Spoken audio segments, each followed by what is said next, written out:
to begin, like you've done really well, like you've scaled like really well, you're doing well for yourself. Was there a point when it kind of like switched for you? Like I know like when you get a couple deals, it's exciting, but like Mm. there's some people where it's like you get a few and then you kind of like let off the gas a little bit, you get a setback, but like what like helped you get past that to like that 25K? Yeah. So to me, I think there's like different moments in my life. It's almost like the whole like you plateau and then you go up and then you plateau and then you go up again. So that's kind of like how I've definitely felt. I think getting to the first 10K was like the digital landlord stuff, like just realizing, especially when you buy a course, you just like obviously you got to fork out money and then you're like you want to make it work. And so yeah, I think I hit that really quickly, but then I kind of slowed down. I don't know if it's natural, but I'm quite a lazy person. So like as soon as I like started making money, I'm like, oh, I'm like chilling, and then I'd come visit my parents more, and I wouldn't really take it as seriously. But I think the second breakthrough that I had was, I don't think it's really taught too much yet, but I think it's actually doing what we do for other people, which is actually marketing, right? So like, how do you get leads for yourself?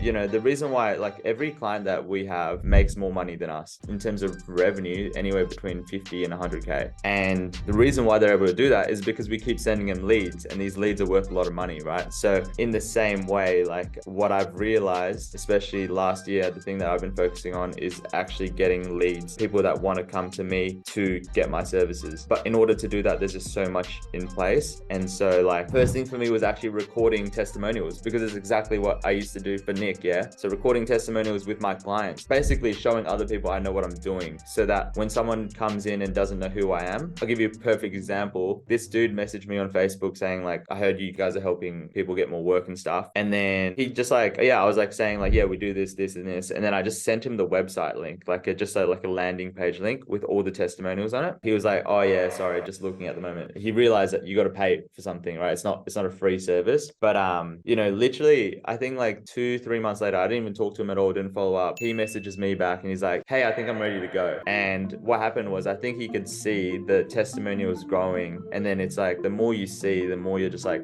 it's just proof that these guys actually know what they're doing. Even though in realistically we might already have 4 or 5 clients, they're just not recording the testimonials. So it doesn't look like that company knows what they're doing, essentially, right? And so that's kind of been the first step for me to kind of grow the business in terms of getting people coming to me. And then the second step right now, which is what I'm working on, is there's different avenues. So you can use something like cold email, which is allows you to send out thousands of emails at once, or you can I'm doing Facebook ads. So I'm using those like testimonials, cutting them up and then putting them onto Facebook ads. It's not as simple as that. I wish it was, but that's another way to start attracting people to come in. So that's pretty much where we're at right now. Well, that's cool. So, and I think like, even Nick talks about, he's like, the more success you have, right? If your clients, your business owners, they have success, they start talking, they have friends, they have business owners that are buddies, right? And that's where you're going to get a lot of solid clients, is through those people. Because hey, if you're producing and they're closing deals, of course I